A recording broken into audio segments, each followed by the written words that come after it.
Hello दोस्तों, दृष्टि IAS के इन फोकस प्रोग्राम में आप सभी का स्वागत है। पिछले कई सालों से हम जलवायु परिवर्तन के प्रभावों और उससे जुड़ी हुई कई सारी बैठकों की चर्चा सुनते आ रहे हैं। उन बैठकों में अलग अलग स्तर पर हर बार एक नए एजेंडे को तय किया जाता है, कुछ रणनीतियां बनाई जाती हैं और कुछ महत्वाकांक्षाएं रखी जाती हैं आने वाले कई सालों के लिए। इन रणनीतियों को पूरा करने के लिए जो विकासशील देश हैं या फिर ऐसे देश हैं जो काफ़ी गरीब हैं, वो फंड की डिमांड करते हैं। अब जैसे ही फंड की डिमांड होती है तो फिर जो अमीर देश है या फिर जो विकसित देश है, जिन पर पिछले कई वर्षों के दौरान जो प्रदूषण हुआ है या फिर जो भी ग्लोबल वार्मिंग के दौरान उत्सर्जन हुआ है, उसकी जिम्मेदारी दी जाती है। इस नाते उनसे कहा जाता है कि आपको कुछ फंड देना होगा, कुछ पैसे देने होंगे ताकि हम उन जलवायु परिवर्तन से जुड़ी हुई नीतियों और कार्रवाइयों पर खर्च कर सकें, जिससे हमारे देश के अंतर्गत कार्बन उत्सर्जन या ग्रीन हाउस गैसों के उत्सर्जन में गिरावट आ सके। लेकिन इन पूरी प्रक्रिया में हमें देखने को मिलता है कि जो मामला है वो अक्सर वित्त पर आकर के रुक जाता है, फंडिंग पर आकर के रुक जाता है। अब विकासशील देशों की मांग होती है कितना फंड देना चाहिए, लेकिन जो विकसित देश है वो देते उतना है नहीं, क्योंकि अगर 1000 रुपये का काम होगा, कोई आपको 10 रुपये देगा तो सिंपल सी बात है कि काम नहीं हो पाएगा। कुछ ऐसी ही स्थितियां हमें आज के समय में देखने को मिलती हैं। लेकिन इस पूरी प्रक्रिया के दौरान कुछ नई बातें निकल करके आती हैं या आई हैं, जिसके अंतर्गत हम ये अनुमान लगा सकते हैं या ये उम्मीद लगा सकते हैं कि आने वाले समय में जलवायु परिवर्तन से जुड़ी हुई जो कार्रवाइयां हैं उनमें कुछ सुधार हो सकता है। इसी से जुड़े हुए मुद्दों पर आज हम चर्चा करेंगे। क्या है वह प्रक्रिया जिसे अपनाए जाने की बात कही गई है? तो विकासशील देशों के बीच क्यों बढ़ रही है ग्रीन ऋण स्वैप समझौते की मांग? क्या है यह समझौता, क्यों इसकी डिमांड हो रही है, किस तरह से लाभकारी हो सकता है, क्या इसके उदाहरण रहे हैं, सब देखेंगे। Can debt swap be a game changer for poor nations to go green? क्या यह गेम चेंजर हो सकता है गरीब देशों के लिए कि वो हरित प्रक्रियाओं में शामिल हो सके, ऐसा खबर कहती है। चर्चा में क्यों है और देख लेंगे।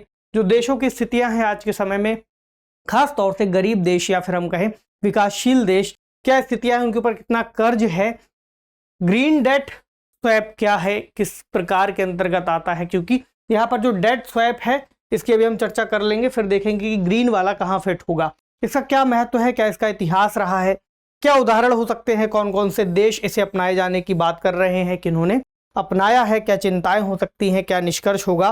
और एक सवाल जो आपसे मेंस में पूछा जा सकता है, अगर प्रारंभिक परीक्षा में कोई सवाल बने तो उसका भी आप उत्तर दे पाएंगे। अब ये जो विषय है जीएस पेपर 2 और जीएस पेपर 3 दोनों से ही जुड़ जाएगा, क्योंकि यहाँ पर अंतर्राष्ट्रीय संबंधों की भी बात आती है। वैश्विक स्तर पर देशों के संबंध कैसे बदल रहे हैं, जिसमें एक बड़ा कारक है पर्यावरण एवं पारिस्थितिकी, जलवायु परिवर्तन और उसका वैश्विक प्रभाव, क्योंकि सभी पर जब एक साथ प्रभाव पड़ेगा तो जिम्मेदारी फिर सभी की होगी कि वे उसमें सुधार कर सके। खासतौर से पश्चिमी देश या विकसित देश, जिनकी जिम्मेदारी कहीं ज़्यादा है क्योंकि उत्सर्जन में उनकी भागीदारी ज़्यादा है।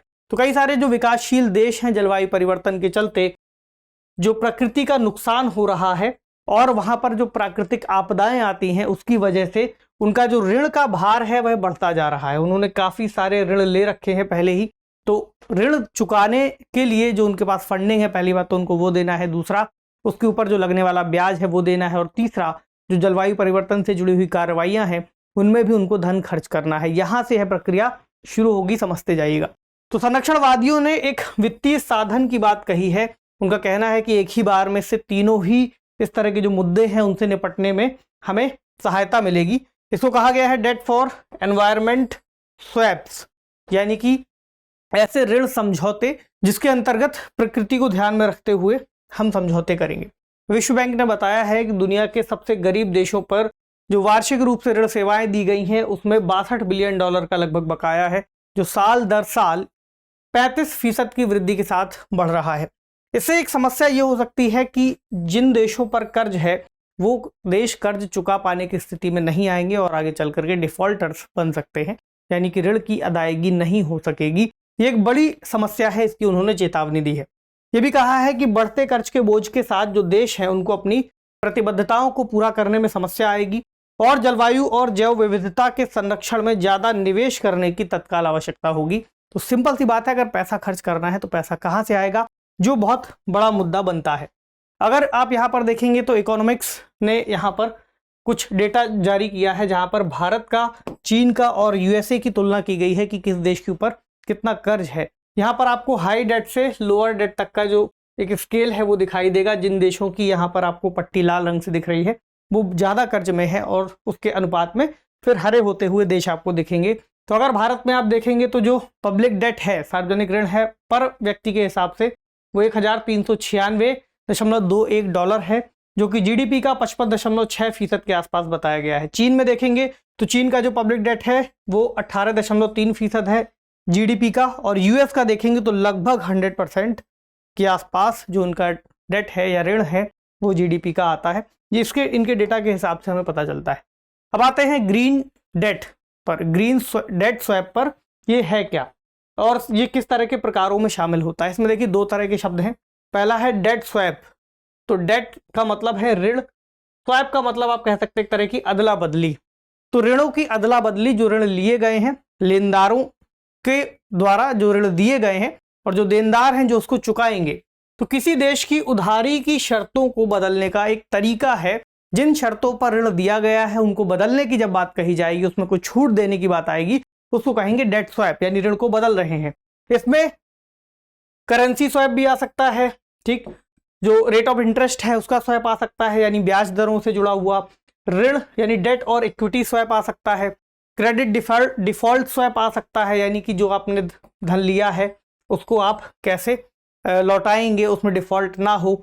और इसी में एक प्रक्रिया का नाम है ग्रीन डेट, जो कि पर्यावरण से संबंधित है। अब इस पर बात कर लेते हैं। तो इसमें द्विपक्षीय सरकारी उधारदाता शामिल हैं, विकास वित्त संस्थान या फिर निजी बैंक शामिल हैं, जो कि देशों को ऋण चुकाने के लिए अधिक समय दे सकते हैं या फिर ब्याज दरों में कुछ बदलाव कर सकते हैं, जो कि बेसिकली डेट स्वैप के अंतर्गत आता है, इसकी परिभाषा में शामिल है।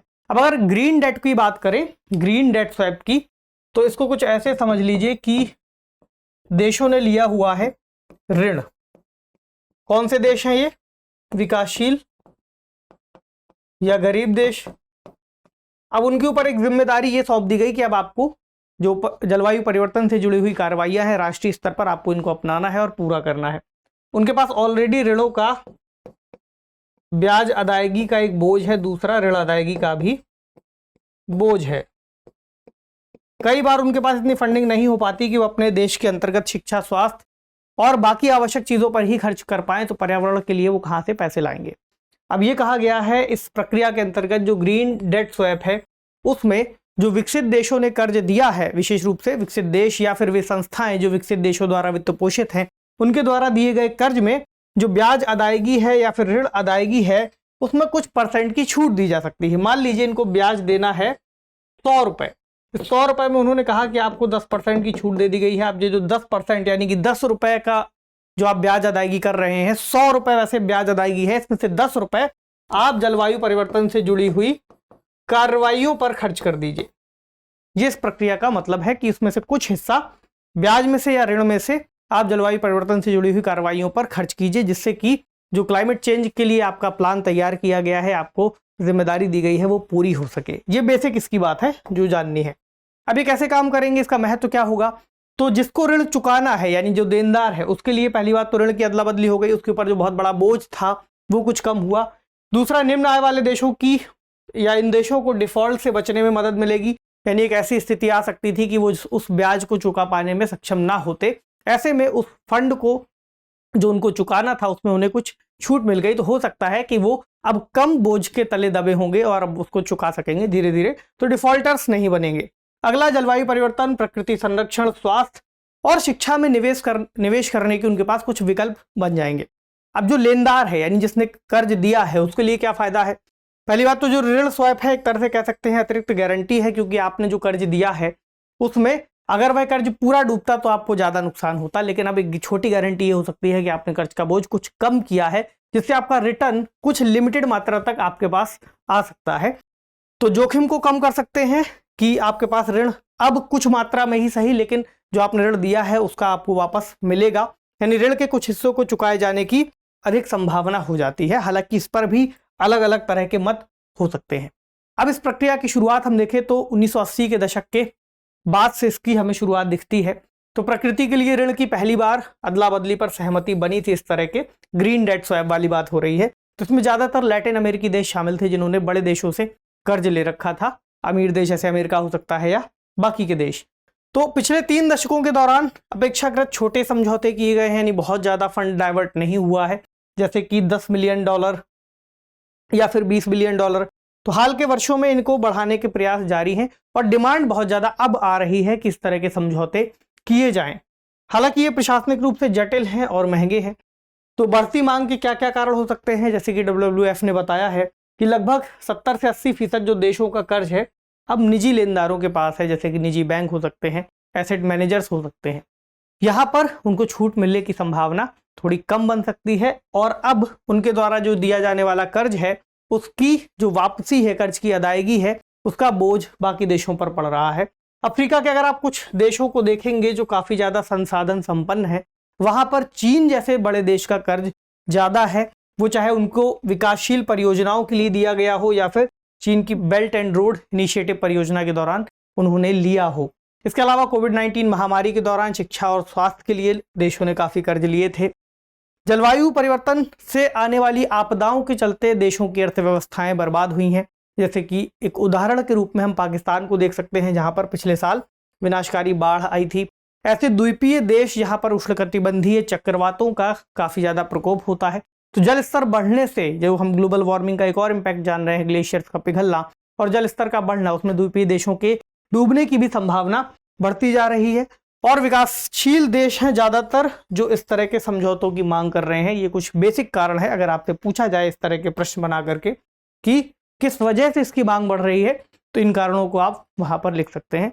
तो बीते कुछ वर्षों में हमने देखा ही है कि महामारी का प्रकोप हो या फिर बाकी की आपदाएं, जिसकी वजह से जो अर्थव्यवस्थाएं हैं वो बर्बाद होती हैं और देश कर्ज के जाल में फंसते जाते हैं। कुछ उदाहरण देखते हैं हम डेट स्वैप वाले। डेट फॉर नेचर स्वैप, जहाँ पर पुर्तगाल और केप वर्दे का है। तो समुद्र के स्तर में वृद्धि और तटीय कटाव जैसी स्थितियां केप वर्दे में बढ़ती जा रही हैं। ठीक, तो इनके ऊपर पुर्तगाल का लगभग 140 मिलियन यूरो और बाकी संस्थाओं का लगभग 400 मिलियन से अधिक बकाया था। तो $12 मिलियन का वर्तमान में एक ऋण पुनर्भुगतान समझौता हुआ है, जिसमें $12 मिलियन जलवायु कोष में डाले जाएंगे, जिसके अंतर्गत स्वच्छ ऊर्जा की आपूर्ति और जलवायु परिवर्तन से निपटने में मदद मिल सकेगी। कुछ ऐसी कार्य योजनाओं को बनाया जा सकेगा ताकि इसमें राहत मिल सके। अगर आप इसको देखेंगे कि वर्दे कहाँ पर है, तो एक तरह का आइलैंड है, काफ़ी सारे छोटे छोटे द्वीपीय देश हैं और इसकी राजधानी क्या है, प्राइया। और पुर्तगाल कहाँ पर है, यहाँ पर। ठीक, एक और उदाहरण देखें जहाँ पर जाम्बिया का है। जाम्बिया के लिए डेट फॉर नेचर प्रस्ताव आया है। वहाँ पर बड़े बड़े नेशनल पार्क मौजूद हैं, जहाँ पर अलग अलग स्तर पर जानवर जीव जंतु मौजूद हैं। इनका उद्देश्य है 750 मिलियन से $1 बिलियन तक का जो फंड है संरक्षण परियोजनाओं में लगाना।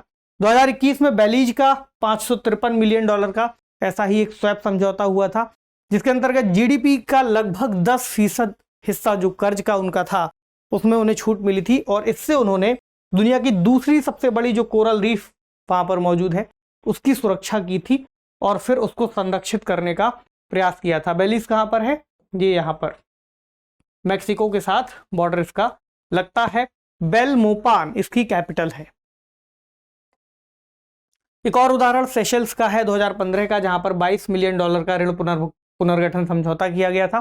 तो जो पानी की सुरक्षा है, पीने योग्य पानी 30% इन्होंने उसकी सुरक्षा की बात कही। तो विश्लेषक ऐसा मानते हैं कि आने वाले वर्षों में ऋण स्वैप बढ़ने की संभावना और ज़्यादा है, जहाँ पर कई सारे और देश हो सकते हैं जो ऋण के जाल में फंसे हुए हैं, जैसे बांग्लादेश, श्रीलंका, इक्वेडोर। तो इनकी भी मांग इस संबंध में बढ़ सकती है।